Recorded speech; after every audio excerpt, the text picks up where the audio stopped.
October 12, 2012. Highland Heights, Kentucky. A quiet night shattered by gunfire, a young man's promising future ended abruptly. Marcus Jennings was a respected lawyer, admired and envied by many. He had it all: charm, success, and wealth. But Marcus's life wasn't as perfect as it appeared. Behind Marcus's confident smile was a troubled relationship, controlled by jealousy, obsession, and fear.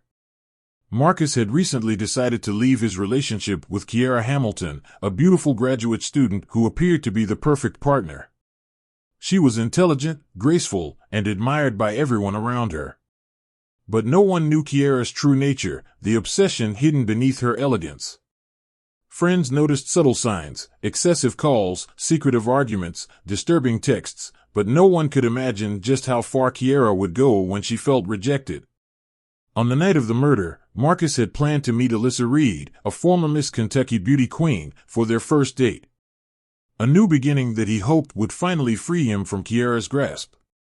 Kiera discovered this planned meeting, triggering emotions she couldn't control: rage, envy, rejection.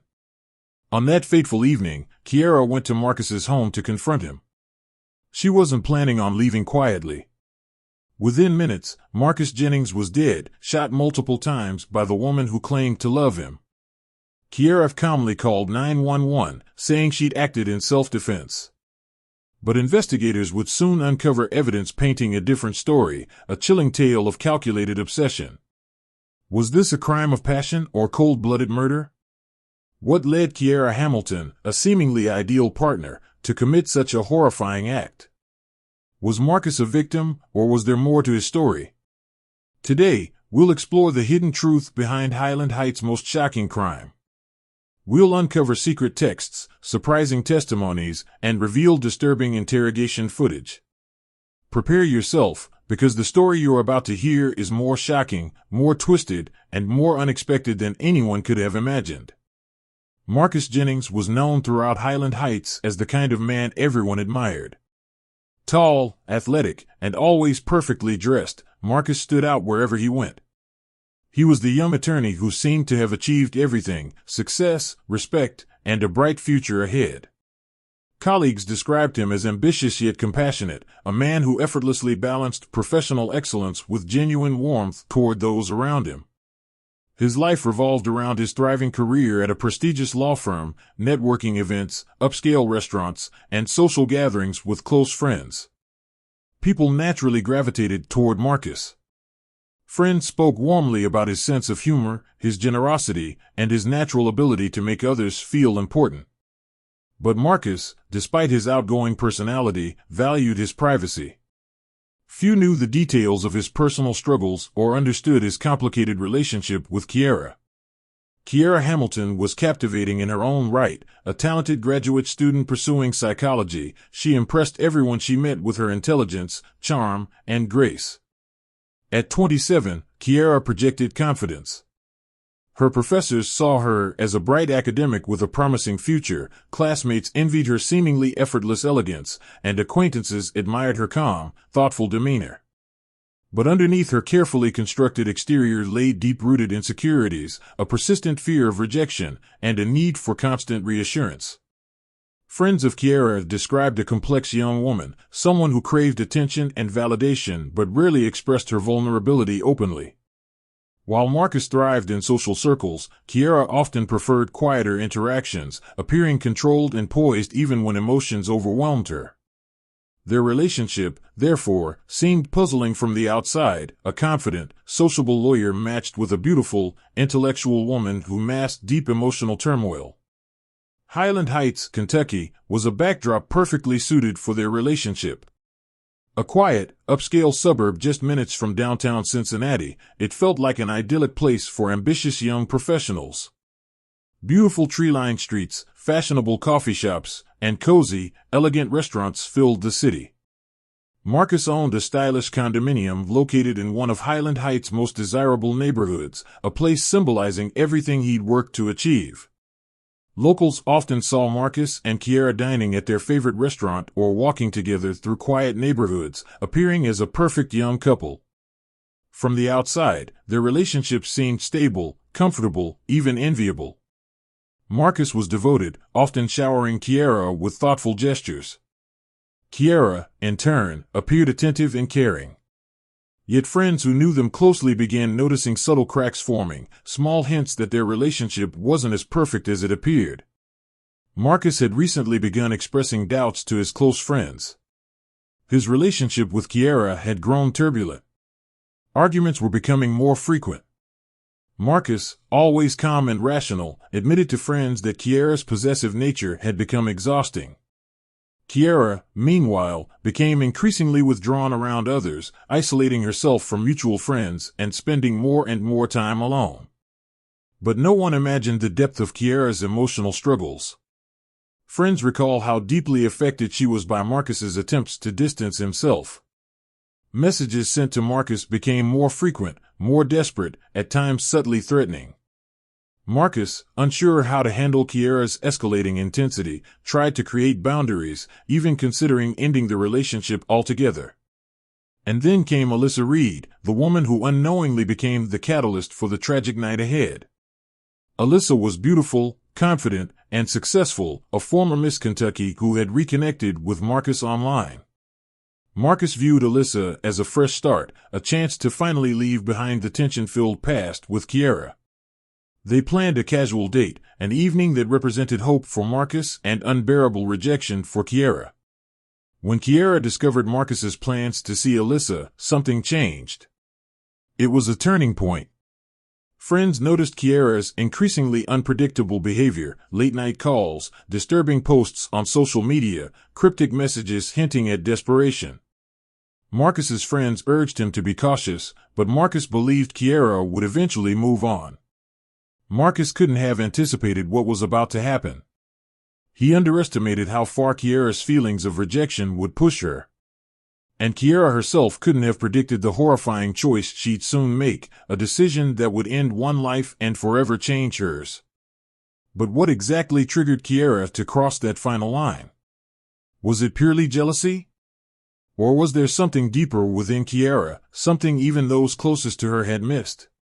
The truth would soon unfold in shocking detail, revealing hidden motivations, secret conversations, and twisted emotions no one ever suspected. On the surface, Marcus and Kiera seemed perfect, but hidden beneath were unsettling cracks, beginning to deepen with every passing day. Friends first noticed small signs of trouble when Kiera began questioning Marcus's every move. Casual conversations turned into uncomfortable interrogations. If Marcus stayed late at work, Kiera would call repeatedly, demanding explanations. Friends recall feeling uneasy during social gatherings when Kiera's gaze rarely left Marcus's side, as if she feared losing sight of him even for a moment. Marcus initially dismissed these signs, thinking it was typical relationship anxiety. But soon, Kiera's possessiveness became impossible to ignore. Friends started receiving late-night messages from Marcus, expressing concern about Kiera's mood swings and her increasing demands for constant reassurance. A colleague once recalled Marcus nervously checking his phone at work, quietly admitting, "Kiera just won't stop texting me. I don't know what else to tell her." Messages from Kiera turned from affectionate to alarming. Simple texts like, "I miss you," quickly became more unsettling. "Why aren't you answering me? Who are you with right now? And if you really cared, you'd answer." Marcus's responses grew shorter, more cautious, revealing his mounting discomfort. One evening, during dinner with close friends, Marcus reluctantly showed them several messages he'd received from Kiera just hours earlier. They ranged from desperate pleas, "I can't live without you," to veiled threats, "I don't know what I'll do if you leave." Marcus's friends were alarmed but struggled to advise him, unsure whether Kiera's words were genuine cries for help or manipulation. Kiera's actions soon went beyond texts. Friends mentioned how Kiera began unexpectedly appearing at Marcus's office, claiming to surprise him for lunch or dropping off forgotten belongings. Marcus expressed embarrassment and discomfort to coworkers, apologizing frequently and quietly assuring them everything was under control, even though his unease was clear. Around this time, Marcus quietly reconnected with Alyssa Reed, believing a fresh start might finally give him the courage to end things permanently with Kiera. But Kiera was already aware of Marcus's intentions. She obsessively monitored his social media, meticulously piecing together details of his personal life. A mutual friend later recalled Kiera's reaction to seeing Marcus comment publicly on Alyssa's photo, saying it felt like Marcus had betrayed her in the worst possible way. This moment marked a turning point. Kiera's desperation intensified, and Marcus's fears grew deeper. He told a close friend, "I feel trapped. Every time I try to break away, Kiera pulls me back in." Marcus even considered moving away briefly, just to create distance, hoping Kiera would finally move on.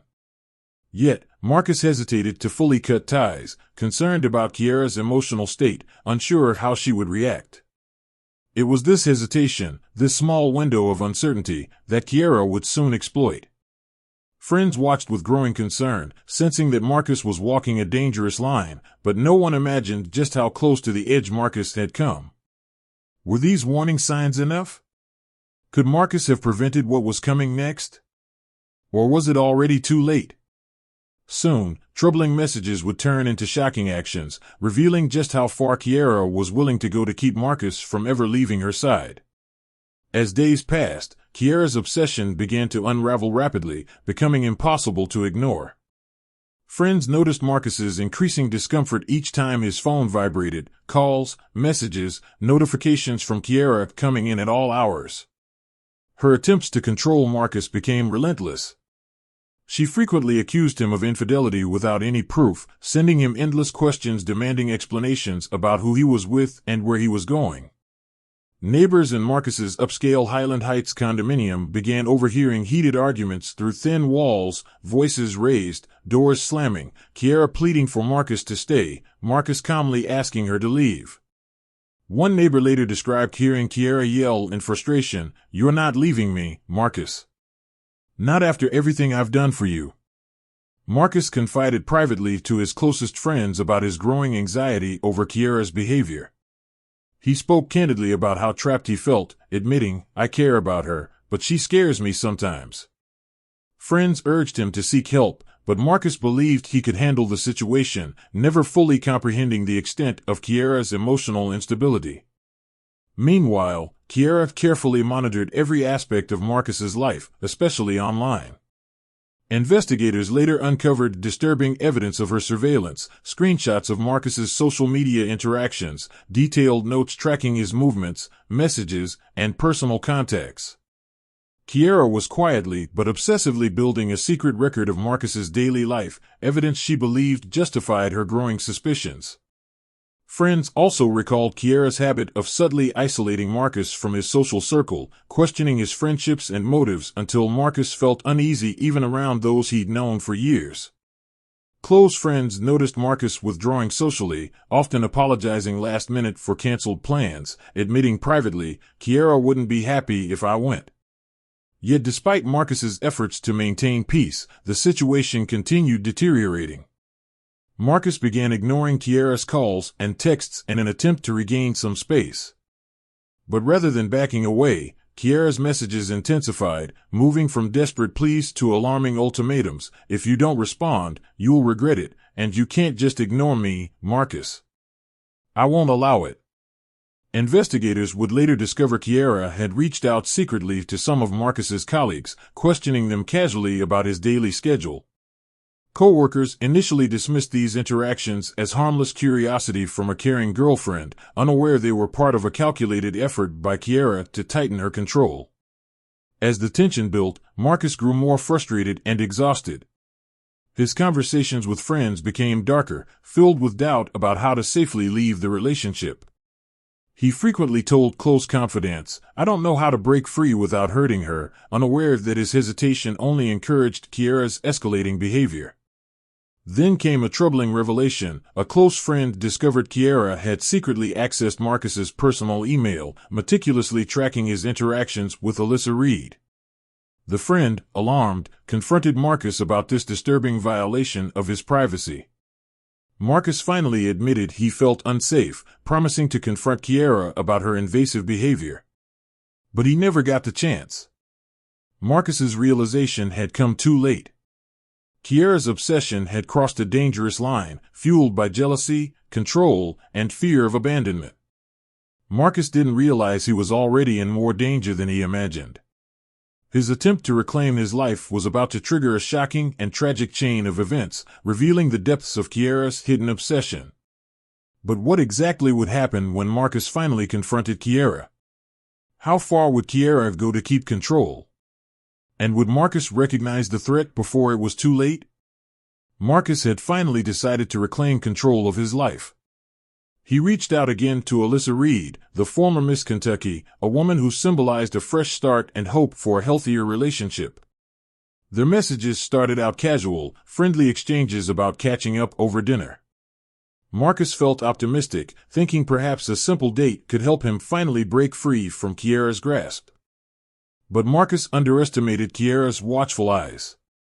She had grown increasingly fixated, obsessively scanning Marcus's social media. And it didn't take long before Kiera discovered an innocent comment Marcus had left on one of Alyssa's photos. That seemingly harmless interaction became Kiera's breaking point. Friends described Kiera's reaction as intense and frightening. She immediately called several mutual acquaintances, demanding answers, asking repeatedly, "Who is Alyssa Reed? Why is Marcus talking to her?" Her voice shook with anger and betrayal.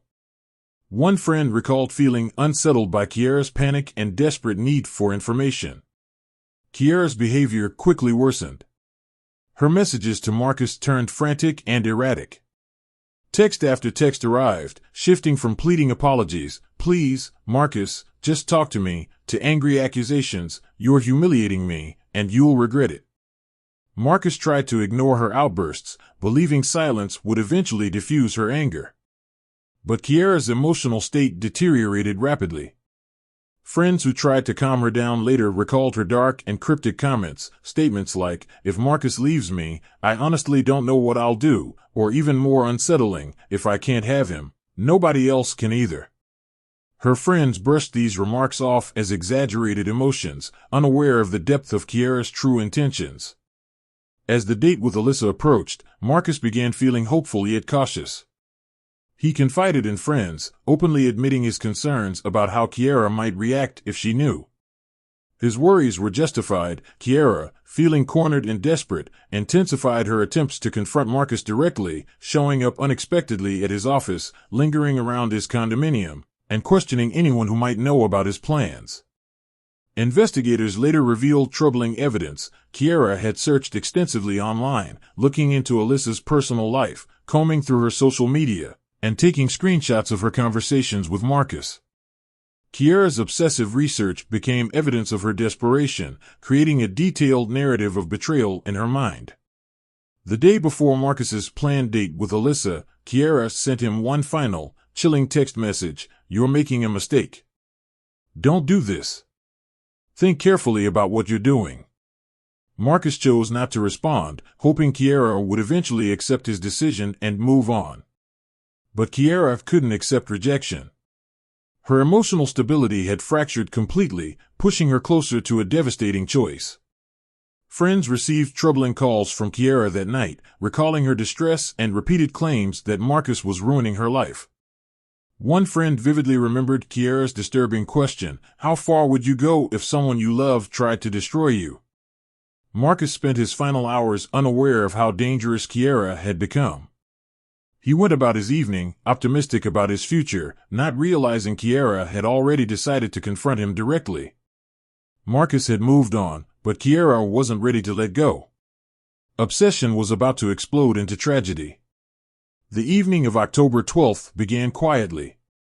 Marcus Jennings was at home, preparing for the date with Alyssa he hoped would finally allow him to move forward. But Kiera Hamilton had other plans. Without warning, she appeared at his doorstep, determined to confront him about their relationship. Marcus, caught off guard, allowed her inside, intending to calmly explain once more that their relationship was over. Friends described Marcus as a man who avoided conflict, always attempting to resolve things peacefully. He likely believed that this night would end like so many before, with a quiet conversation, an apology, and Kiera leaving disappointed but accepting. But Kiera was beyond reasoning. Her emotions overwhelmed her, turning pleas into frantic accusations. Marcus repeatedly asked her to leave, calmly and clearly, insisting that the conversation was finished. Kiera refused, growing more desperate by the second. The tension in the room became unbearable. Marcus, attempting to maintain control, told Kiera plainly that there was no future for them and that he was moving on with his life. This rejection pushed Kiera into a state of panic. Friends later revealed she told them repeatedly that she couldn't handle Marcus leaving her, that without him, she had nothing left. Narrator *. It was then Kiera noticed Marcus's handgun, resting openly on a nearby table. Without hesitation, she reached for the weapon. Investigators later suggested the act was impulsive, driven by overwhelming emotion rather than planning. But impulsive or not, the consequences were devastating. Kiera fired multiple times, striking Marcus repeatedly. In mere moments, Marcus Jennings lay dead on the floor of his upscale condominium, a life filled with potential and promise ended abruptly by someone he once trusted deeply. Minutes after the fatal shooting, Kiera calmly picked up her phone and dialed 911. Her voice on the recorded call shocked even seasoned investigators. It was cold, detached, disturbingly calm. "I shot him," she told the dispatcher matter-of-factly. "He's dead." It was self-defense. Police arrived quickly, finding Marcus's body lying motionless, Kiera waiting quietly nearby. From the first moments of the investigation, detectives sensed inconsistencies in Kiera's story. She claimed Marcus had attacked her, that she'd feared for her life, but nothing in the scene suggested any kind of struggle or confrontation. Forensic evidence soon painted a very different picture. Marcus's wounds indicated he had been seated when he was shot, completely defenseless. Investigators found no signs of a struggle, no overturned furniture, no marks on Kiera to support her claims, nothing to suggest Marcus had threatened her in any way. At the police station, Kiera's demeanor startled detectives even further. During her interrogation, Kiera displayed bizarre behavior. She laughed casually, joked about Marcus's death, even danced in the interrogation room while investigators stepped away. Her behavior revealed a chilling lack of remorse, prompting detectives to wonder about her mental state. Kiera's claims began to collapse under closer scrutiny. Detectives uncovered her obsession with Marcus in disturbing detail, screenshots of Marcus's interactions, obsessive notes tracking his every move, and dozens of threatening text messages. It became clear to police that this wasn't a desperate act of self-defense, but rather a deliberate response driven by jealousy, rejection, and loss of control. Authorities also recovered evidence proving Kiera had spent days meticulously monitoring Marcus's online activities and interactions, particularly his growing connection to Alyssa Reed. Investigators suspected that Marcus's planned date was the final straw that pushed Kiera to violence. As detectives pieced together the disturbing details, Kiera's carefully constructed story fell apart. Friends, neighbors, and colleagues all recounted the troubling patterns they'd witnessed over recent weeks, highlighting her possessiveness, emotional instability, and growing aggression. Marcus's tragic end now had context, driven by a relationship that was quietly toxic beneath its outward appearance. Detectives had more than enough evidence to challenge Kiera's claims of self-defense, and soon her elaborate narrative would be dismantled in the courtroom. Kiera Hamilton's lies began to unravel, piece by chilling piece, revealing the shocking truth behind Marcus Jennings's death. But would justice truly be served, or would Kiera's twisted narrative somehow still find sympathy? The answer would come soon enough, revealing even more shocking twists before this tragic story could finally conclude. The courtroom quickly became the center of a gripping drama, capturing the attention of an entire community. Kiera Hamilton, now standing trial for Marcus Jennings's murder, sat calmly as the prosecution laid out a story far different from her own. The trial unfolded dramatically, with prosecutors painting Kiera as a jealous, obsessive partner whose refusal to accept rejection ended in tragedy. Kiera took the stand, attempting to convince jurors that she acted only in self-defense. But as she spoke, her account began to fall apart. Under intense questioning from prosecutors, her testimony shifted repeatedly. At first, Kiera claimed Marcus had threatened her physically. But when confronted with forensic evidence proving Marcus was seated and defenseless at the time of the shooting, Kiera hesitated, contradicted herself, and ultimately struggled to provide believable explanations. Witnesses brought forward by prosecutors offered powerful and emotional testimonies.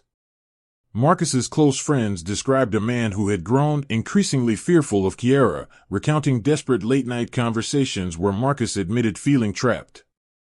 Co-workers revealed how Kiera obsessively questioned them about Marcus's whereabouts and habits, highlighting her determination to track his every move. Perhaps the most compelling moment in the courtroom was the unveiling of Kiera's own text messages and online activity. Prosecutors presented dozens of disturbing texts filled with jealousy, desperation, and threats, messages explicitly warning Marcus against leaving her. They displayed screenshots showing Kiera's meticulous tracking of Marcus's interactions with Alyssa Reed. This evidence revealed not just jealousy, but a calculated fixation driven by possessiveness. Surveillance footage added further clarity. Security cameras from Marcus's condominium showed Kiera calmly arriving that evening, contradicting her claim that she had rushed there in panic. Footage from nearby areas confirmed no sign of struggle or urgency, Kiera's composed demeanor suggesting deliberate intent, not fear. Prosecutors delivered a compelling closing argument, carefully outlining Kiera's progression from obsession to violence. They described Kiera as someone who refused to lose control, someone whose jealousy pushed her past the limits of reason. Jurors listened intently as the prosecution argued passionately that Marcus Jennings had become trapped by Kiera's toxic attachment, an attachment that ended with his death. Kiera's defense struggled against overwhelming evidence. Their attempts to portray Kiera as a victim faltered as her inconsistencies mounted. The jury saw clearly that Kiera's emotional instability had driven her not to defend herself, but rather to punish Marcus for leaving her. After deliberations, the jury returned with a decisive verdict, guilty of murder. Kiera Hamilton showed little emotion as the sentence was announced, life imprisonment, eligible for parole only after serving 25 years.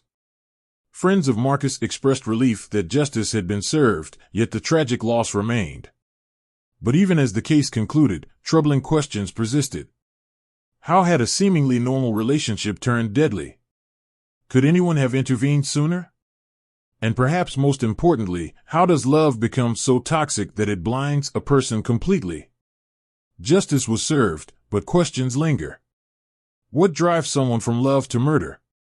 Can obsession truly blind a person to the point of no return? Marcus Jennings's tragic story forces us to ask ourselves difficult questions about love, obsession, and emotional boundaries. Kiera Hamilton wasn't born a murderer. She was, by all accounts, intelligent, charming, and capable of a bright future. Yet somewhere along the way, her affection turned into something toxic and dangerous. Obsession blinded Kiera, pushing her beyond reason, until she couldn't see Marcus clearly anymore, only the fear of losing him.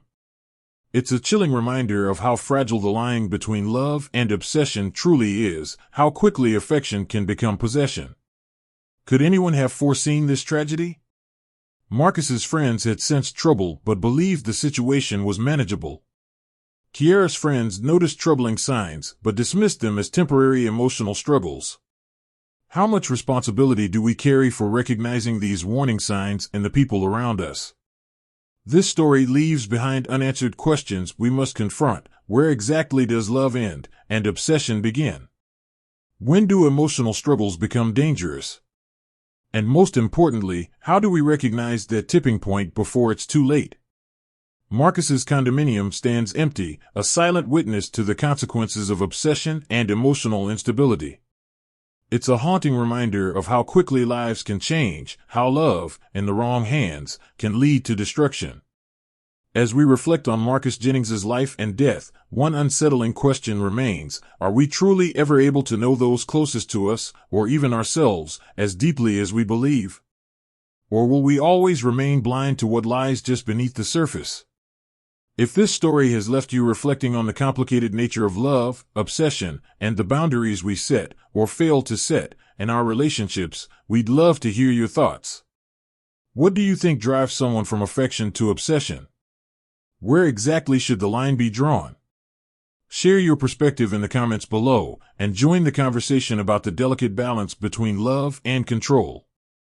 Your insights might help others recognize the warning signs before tragedy occurs. And if you're intrigued by the hidden truths revealed in tonight's story, don't forget to like this video and subscribe to our channel. Turn on notifications by hitting the bell icon, because every week we uncover more real-life mysteries where passion, betrayal, and hidden secrets collide in shocking and unpredictable ways. Thank you for watching. Remember, the truth often lies beneath the surface, waiting to be revealed.